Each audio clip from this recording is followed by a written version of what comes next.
Welcome to lunch hour debate. This is Satish. ఏపీలో assembly ఎన్నికలకు 2 ఏళ్ల సమయం ఉండగానే పొలిటికల్ హీట్ పీక్స్కి చేరుతోంది. ఇప్పుడు ఓట్లు సీట్లపైనే ప్రధాన పార్టీలు డైలాగ్ వార్ ప్రారంభించాయి. అధికార పార్టీ మరోసారి అధికారం తమదేనని ధీమాతో ఉంది. ఇక ప్రజా సంక్షేమ కార్యక్రమాలతో నిత్యం ప్రజల్లో ఉంటున్న తమ ప్రభుత్వాన్నే ప్రజలు గెలిపిస్తారని సీఎం నమ్మకంగా ఉన్నారు. అంతేకాదు గతంలో ఏ ప్రభుత్వం చేపట్టని సంక్షేమ కార్యక్రమాలు చేపడుతూ వారికి ఎలాంటి ఇబ్బందులు రాకుండా చూసుకుంటున్నానని సీఎం చెబుతున్నారు.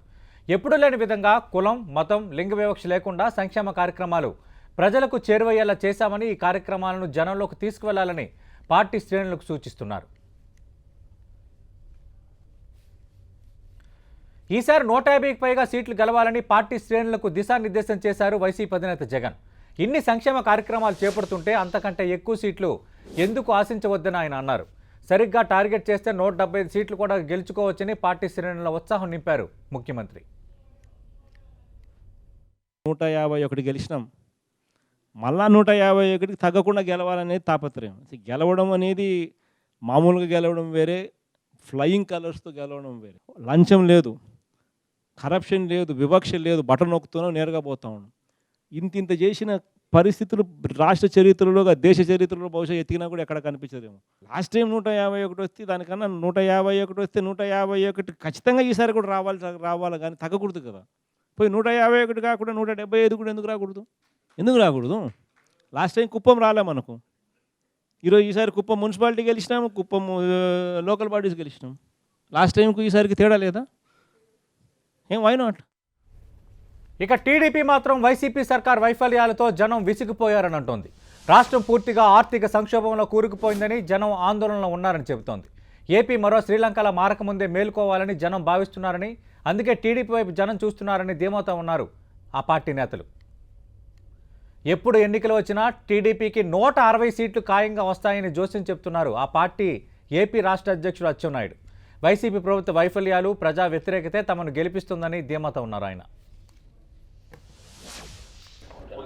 తెలుగుదేశం పార్టీ ఎప్పుడు ఎన్నికలు వచ్చినా సరే, రేపు వచ్చినా, ఎల్లుండి వచ్చినా, వచ్చే సంవత్సరం వచ్చినా, 2024లో వచ్చినా సరే తెలుగుదేశం పార్టీ ఎన్నికలకు సిద్ధంగా ఉంది. ప్రజల మద్దతు తెలుగుదేశం పార్టీకి ఉంది. అయితే ఈరోజు జగన్మోహన్ రెడ్డి గారు పూర్తిగా ప్రజల్లో వ్యతిరేకత తెచ్చుకున్నారు. ప్రభుత్వం నడపడంలో వైఫల్యం చెందారు. ఆర్థికంగా సంక్షోభంలో రాష్ట్రం వెళ్ళిపోయింది.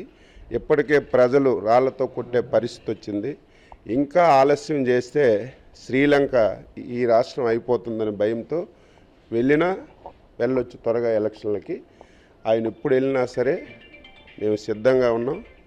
రేపు ఎప్పుడు ఎన్నికలు జరిగినా తెలుగుదేశం పార్టీ 160 స్థానాలు గెలుచుకుంటుంది. ఈరోజు రాష్ట్రంలో ఎక్కడికి వెళ్ళినా, ఏ వర్గాన్ని కదిలించినా, ఏ వ్యక్తిని కదిలించినా బాధ, ఆవేదన తప్ప ఇంకొకటి కనిపించడం లేదు. కాబట్టి రేపు తెలుగుదేశం పార్టీ మంచి విజయాన్ని తీసుకొని మళ్ళీ చంద్రబాబు నాయుడు ముఖ్యమంత్రి అవుతారు. ఆయన ఎప్పుడు ఎన్నికలు పెట్టినా మేము సిద్ధంగా ఉన్నాం. పార్టీల ధీమా వెనుక అసలు కారణం ఏంటి? లేదంటే రెండు పార్టీలు ఎక్కువగా ఊహించుకుంటున్నాయా? ఈ అంశంకి సంబంధించి లంచ్ అవర్ డిబేట్లో మనం మాట్లాడబోతున్నాం. చర్చలో పాల్గొంటున్నారు AP leather corporation chairman, YSR Congress party అధికార ప్రతినిధి కాకుమాన్ రాజశేఖర్ గారు. అలాగే తెలుగుదేశం పార్టీ నుంచి ఆ పార్టీ అధికార ప్రతినిధి విద్యాసాగర్ గారు తిరుపతి నుంచి లైవ్లో పాల్గొంటున్నారు. రైట్, విద్యాసాగర్ గారు, 160 సీట్లు వస్తాయని చెప్తున్నారు. మీకు ఆ ధీమా గల కారణం ఏంటి?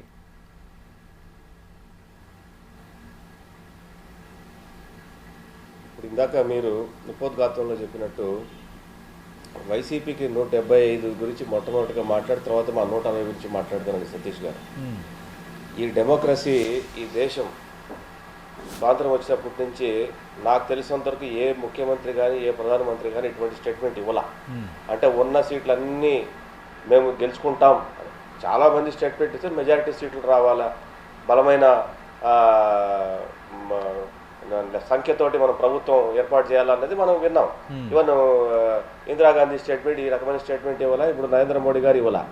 ఈ ముఖ్యమంత్రి ఈ రోజు ఈ స్టేట్మెంట్ ఇచ్చాడంటే గతంలో వచ్చిన 151 నిలబెట్టుకోవడం కాదు, 175 ఎందుకు రాకూడదు మనకి?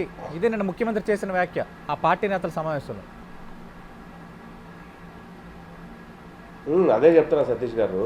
ఇప్పుడు మనకు 90% రావాలని చెప్పి ఏదైతే దిశానిర్దేశం చేశాడో లోకల్ బాడీ ఎలక్షన్స్లో, తదనుగుణంగానే కదా అధికారులు ప్రవర్తించింది. ఆ దౌర్జన్యాలు దాష్టికాలు జరిగిండేది, అన్యాయాలు అక్రమాలు జరిగిండేది, గొడవలు జరిగిండేది మొత్తం అంతా దాన్ని బేస్ చేసుకునే కదా. అంటే ముఖ్యమంత్రి స్టేట్మెంట్ ఇచ్చాడేమో దాని వెనక కుట్ర, ఆ రకమైన కుట్ర ఉందేమో, ఇప్పటి నుంచి ప్రిపేర్ చేయడానికి ఏమైనా గ్రౌండ్ ప్రిపేర్ చేస్తున్నారని చెప్పేది ఒక రకమైనటువంటి కోణం. రెండో కోణం ఏంటంటే వీళ్ళు 170 సీట్లు వచ్చేది తర్వాత ఆ ఒక్క సీట్ వస్తుందా అనేది వీళ్ళు ఆలోచించుకోవాలా. వీళ్ళు ఏం చేశారని మీటర్ నొక్కితే డబ్బులు వచ్చినాయా అంటే వేరే ప్రభుత్వాలు ఏమైనా స్వాతంత్రం వచ్చినప్పటి నుంచి ఏ ప్రభుత్వమైనా కానివ్వండి, మాదే కాదు, వైసీపీ కూడా కాంగ్రెస్ కూడా పరిపాలించింది ఈ దేశాన్ని. కాంగ్రెస్ ఇప్పుడు బీజేపీ కూడా పరిపాలించింది. అది అంటే ఎవరు ఏమీ సంక్షేమం చేయలేదా? ఈయన కొత్తగా వచ్చి చేశాడు, ఈయన ఏమన్నా కొత్తగా సంక్షేమం ఈయన మొదలు పెట్టాడా? ఈయన సంక్షేమ అనే పదాన్ని ఏమన్నా ఈయన కనుగొన్నాడా? ఏం మాట్లాడుతున్నాడు ఆయన? ఆయన పిచ్చి పీక్స్కి వెళ్ళిపోయిందండి. ముఖ్యమంత్రి గారి పీక్స్కి వెళ్ళిపోయింది. అందుకోసమే ప్రతిపక్షాల మీద, మీడియా మీద ఆయనకి ఇష్టం విద్యాసాగర్ గారు ఆయన పార్టీ ఇంటర్నల్ సమావేశంలో మాట్లాడారు. ఆ ఇంటర్నల్ సమావేశంలో ఎన్నికలకు సమాయత్తం చేసే దిశగా ఆ విధంగా మాట్లాడడం తప్పు అవుతుందా? మీ పార్టీ అధ్యక్షుడు కూడా 160 సీట్లు మాకు వస్తాయని అంటున్నారు కదా. ఇప్పుడు మెజారిటీ సీట్, ఇప్పుడు 160 సీట్లు మెజారిటీతో మేము గెలుస్తామన్నది వేరు, 175 ఎందుకు రావు అని కుప్పం ఉదాహరణ తీసుకోవటం వేరు. ఇప్పుడు ఆ 90% మనకు గ్రామ పంచాయతీలు, ఎంపీటీసీలు రావాలన్నప్పుడే ఆ కుట్ర జరుగుతుందని మాకు అర్థమైంది కాబట్టి మేము ఆ రోజు నుంచి గగ్గోలు పెడుతున్నాం. ఈ రోజు అదే కుట్ర ఇప్పటి నుంచి బీజం వేస్తున్నాడని చెప్పి మేము మాట్లాడుతున్నాం. ఇప్పుడు మెజారిటీ సీట్లు గెలుచుకోవాలని చెప్పి వాళ్ళ ఎమ్మెల్యేలకు మీరు ఓడిపోకండి, మీరు గెలవండి చెప్పడం తప్పేం కాదు. అది చంద్రబాబు నాయుడు గారు చెప్తారు, మోడీ గారు చెప్తారు, జగన్మోహన్ రెడ్డి చెప్తారు, కేసీఆర్ గారు కూడా చెప్తారు. It's not wrong. వాడు 175 ఎందుకు గెలవవు, నువ్వు అది కూడా గెలవాలి కదా అన్నాడంటే అదొక ఇండికేషన్ పంపిస్తున్నాడు ఇప్పటి నుంచి కుట్రలు కుతంత్రాలు చేయడానికి అనేది మేము అంటున్నాం. అయినా ఈయన మీటర్ నొక్కితే దేశంలో ఏ ముఖ్యమంత్రి వెతికినా ఎవరు ఇంత సంక్షేమం చేయలేదు అన్న ఈ ముఖ్యమంత్రికి ఎంత పాజిటివ్ పర్సెంటేజ్ ఉంది? ఆయన నోట్లో చెప్పింది 65%, మిగతా ఎమ్మెల్యేలకు ఎంత ఉందని చెప్పారు 45%. అంటే వీళ్ళు మైనస్ లో ఉన్నారా, ప్లస్ లో ఉన్నారా? ఆయన లెక్కల ప్రకారం ఆయనకు 100% వచ్చి ఉండాలా. ఆ లెక్కల ప్రకారం 150 రావాలంటే వీళ్ళకి 75-80% ఉండాలా. అంత లేదు కదా, 45లో ఎదుకున్నాయి. ఈయన రేపు మంచి కార్యక్రమం పెట్టుకున్నాడు జగన్మోహన్ రెడ్డి గారు, గడప గడపకొని వెళ్ళాలి. ఇప్పుడు వాళ్ళ ఎమ్మెల్యేలు వెళ్ళాలా, వాళ్ళ సర్పంచ్లు వెళ్ళాలా, వాళ్ళ ఎంపీటీసీలు వెళ్ళాలా, వాళ్ళ ఎంపీపీలు వెళ్ళాలా, వాళ్ళ జెడ్పీటీసీలు వెళ్ళాలా, మున్సిపల్ చైర్మన్లు వెళ్ళాలా, కౌన్సిలర్లు వెళ్ళాలా. వెళ్తే ప్రజలు నిలదీస్తే అర్థమవుతుంది 175 వస్తాయా, ఓటు వస్తుందా అన్నది. ఏం చేశారండి రాష్ట్రానికి? ఏం వెలగబెట్టారు కాబట్టి రాష్ట్రానికి మీకు మళ్ళీ గెలిపించాలా? 175 తర్వాత మాట్లాడదాం. ఏం చేశారు, ఏం ఏ ప్రభుత్వం చేపట్టిన సంక్షేమ కార్యక్రమాలు చేపట్టాము? 60% నా పని పూర్తి చేశాను, 40% పని పూర్తి చేయాల్సిన బాధ్యత మీపై ఉంది. ఇది నిన్న ఎమ్మెల్యేలను, పార్టీ సీనియర్ నేతలను ఉద్దేశించి ఆయన చేసిన వ్యాఖ్య. ఒకటండి, ఏం సంక్షేమం ఏంటి, ఏం చేశాడు సంక్షేమం? ఏనా రేషన్ షాపుల్లో బియ్యం తప్ప ఏమైనా ఇస్తున్నారా? 10 నెలల నుంచి రిటైర్డ్ అయినటువంటి ఉద్యోగస్తులకు బెనిఫిట్స్ ఇంతవరకు వచ్చాయా? ఎన్ని కిలోమీటర్ రోడ్డు వేశారు? ఎంతమంది, ఎన్ని పరిశ్రమలు వచ్చాయి? విద్యుత్ కోతలకు ఓట్లు వేయాలా? బస్సు రేట్లు పెంచేందుకు ఇవ్వాలా? రోడ్డు సెస్ చేసిన దానికి ఓటు వేయాలా? లేకపోతే ఇంట్లో వంట సరుకులు పెరిగిన దానికి రేట్ ఇవ్వాలా? కల్తీ మద్యం అమ్ముతున్న దానికి ఓటు వేయాలా? లేకపోతే ఈయన ఏమైనా అడ్మినిస్ట్రేషన్ బ్రహ్మాండంగా చేసేసాడని చెప్పి, లా అండ్ ఆర్డర్ బ్రహ్మాండంగా ఉందని చెప్పి ఓటు వేయాలా? ఎంతమందికి ఉద్యోగాలు కల్పన చేశాడో కాబట్టి ఈయనకి ఓటు వేయాలా? ఏం చూసి ఓటు వేయాలండి? పనితనం గురించి. నేను మీటర్ నొక్కాను, డబ్బులు వచ్చినాయి. నువ్వు ఎన్ని అప్పులు చేసావు? నిన్న కేంద్ర ప్రభుత్వం ఇచ్చినటువంటి 26 పేజీల లేఖ నువ్వు లెక్కలో చూపిస్తే తప్ప నేను అప్పు ఇవ్వను అని చెప్పే పరిస్థితి, దిగజార్చిన పరిస్థితి ఘనతకు నీకు ఓటు వేయాలా? మీ పార్టీకి ఓటు వేయమంటారా? ఏం చూసి ఓటు వేయాలా? అప్పు పుడితే బుగ్గన రాజేంద్ర రెడ్డి గారు ఢిల్లీలో ఎందుకుంటున్నారు? అప్పు కోసం కాదా? అందుకోసం కాదా? అందుకేయాలా మీకు ఓటు? రావత్ గారిని నిన్న చెడామాడా తిట్టారు కేంద్ర ప్రభుత్వ అధికారులు, అందుకు ఓటు వేయాలనా? ఆర్థిక శాఖ ప్రిన్సిపల్ సెక్రటరీని, మీ దగ్గర ఉన్న ఓడి అకౌంట్ ఎంత ఇప్పుడు చెప్పండి. ఓడి అకౌంట్ ఎంత ఉంది వీళ్ళ డెపిసిట్? మీరు తీసుకొచ్చిన వడ్డీల కథ ఏంటి? మీరు ఎంత రేటు పెట్టి విద్యుత్ కొన్నారు? పవర్ హాలిడే ఇచ్చినందుకు, పరిశ్రమలకు పవర్ హాలిడే ఇచ్చినందుకు ఓటు వేయాలా? గోదావరి కృష్ణా జలాలు వృధా పోనిచ్చిన దానికి ఓటు వేయాలా? పోలవరం నాశనం చేసేందుకు ఓటు వేయాలా? అమరావతిని సర్వనాశనం చేసేందుకు ఓటు వేయాలా? దేని చూసి ఓటు వేయాలా? మీకు ఏం చేశారు ఈ రాష్ట్రానికి? సంక్షేమం అంటే ఈరోజు మీరు ఒక్కరే చేశారా? గత ప్రభుత్వాలు ఎప్పుడు చేయలేదా? ఏం మాట్లాడతారండి? రైట్, ఖచ్చితంగా వైసీపీ సమాధానం కనీసం ఆ మాట తీసుకునే ప్రయత్నం చేద్దాం. మాట్లాడడానికి, ఆ మాట విన్నందుకు Right. మనకు రైట్ రైట్ ఇప్పుడు స్మాల్ బ్రేక్ తీసుకుందాం. లంచ్ అవర్ లో బ్రేక్ తర్వాత వీటన్నిటికీ దీంట్లో జవాబు వైసీపీ చెప్పాలా? స్పందన ఏంటో తెలుసుకునే కాకమారు ప్రయత్నం చేద్దాం. గారు కాకమారు గారు ఈ వాటన్నిటికీ జవాబు చెప్పాలా? మనకు 175 సీట్లు ఎందుకు రావని వైఎస్ఆర్ కాంగ్రెస్ పార్టీ అధ్యక్షుడు ముఖ్యమంత్రి జగన్మోహన్ రెడ్డి పార్టీ నేతల సమావేశంలో అంటున్నారు. ఖచ్చితంగా ఈసారి 160 సీట్లు వస్తాయని ఏపీ టీడీపీ అధ్యక్షుడు అచ్చెన్నాయుడు అంటున్నారు. ఈ రెండు పార్టీలు ధీమానికి అసలు కారణం ఏంటి? దీనికి సంబంధించి లంచ్ అవర్ డిబేట్ కంటిన్యూ అవుతుంది. ప్రస్తుతం చర్చలో పాల్గొంటున్నారు వైఎస్ఆర్ కాంగ్రెస్ పార్టీ అధికార ప్రతినిధి కాకమాన్ రాజశేఖర్ గారు. కాకమాన్ రాజశేఖర్ గారు, 175 సీట్లు వస్తాయంటున్నారు. అంటే కొంత ఎక్కువగా ఏమైనా ఊహించుకుంటున్నారా? గత ఎన్నికలకి ఈ ఎన్నికలకి పోల్చుకుంటే గతంలో ఒక్క ఛాన్స్ అంటూ ఒక నినాదంతో వెళ్ళారు. అలాగే రాజశేఖర్ రెడ్డి తనయుడిగా ఒక అవకాశం ఇవ్వాలన్న రెండో అంశాన్ని మీరు స్పృశించారు. కానీ ఈసారి పెర్ఫెక్ట్గా పూర్తిగా 5 ఏళ్ల మీ పాలనకు సంబంధించే ప్రజలు రేపొద్దున ఓట్లు వేయబోతున్నారు. గుడ్ ఆఫ్టర్నూన్ సతీష్ గారు. Good afternoon sir. సతీష్ గారు, ప్యానెల్ ఉన్నటువంటి ఇతర మిత్రులకు ముందుగా నమస్కారాలు. ఇప్పుడు ఈరోజు మరి జగన్మోహన్ రెడ్డి గారు చాలా స్పష్టంగా మరి ఎన్నికల గురించి చెప్పడం జరిగింది.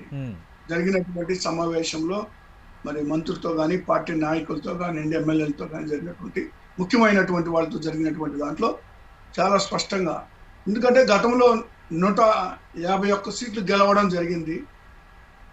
ఈసారి ఖచ్చితంగా ఒక్కడ కూడా మిస్ కాకుండా గెలవాలి అని చెప్పడం జరిగింది. అదే కాకుండా ఇన్ని అభివృద్ధి సంక్షేమ కార్యక్రమాలు చేస్తూ ప్రజలకు మనం దగ్గర అవుతున్నటువంటి సందర్భంలో 175 సీట్లు ఎందుకు గెలవకూడదు అనేటువంటి దాని మీద కూడా చర్చ జరిగింది.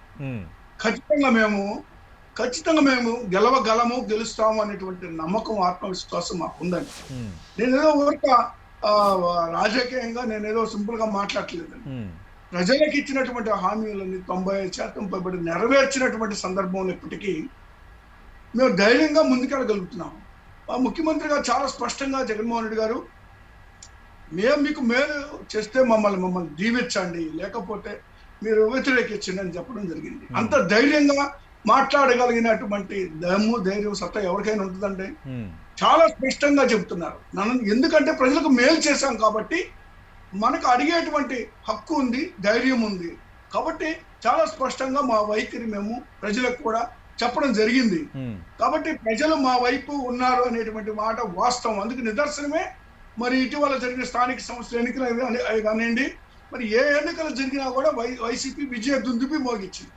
అంటే చివరికి కుప్పంలో కూడా మరి వైసీపీ మరి విజయం సాధించగలిగిందంటే లోకల్ బాడీస్ లో దాని మరి దాన్ని బట్టి అర్థం చేసుకోవచ్చు రాబోయే రోజుల్లో ఏ విధంగా ఉంటది, ఏ విధంగా మరి పరిపాలన అనేటువంటి ఉంటుందని. ముఖ్యమంత్రి గారికి 60% మరి మద్దతు ఉన్నట్టుగా సర్వేల్లో బయటకు వచ్చింది. మరి కేవలం మిగిలిన 40% మాత్రమే మరి ఎమ్మెల్యేలు ఎవరైతే పోటీ చేస్తారో వాళ్ళది పికప్ చేసుకోవాల్సిన అవసరం ఉంది. ఆ 40% అంటే టీడీపీ ఇదే పాయింట్ ప్రస్తావిస్తోంది. 60% మద్దతు ఉంది నాకు, అంటే మిగతా 40% లేదని ముఖ్యమంత్రి స్వయంగా ఒప్పుకున్నట్టే కదా.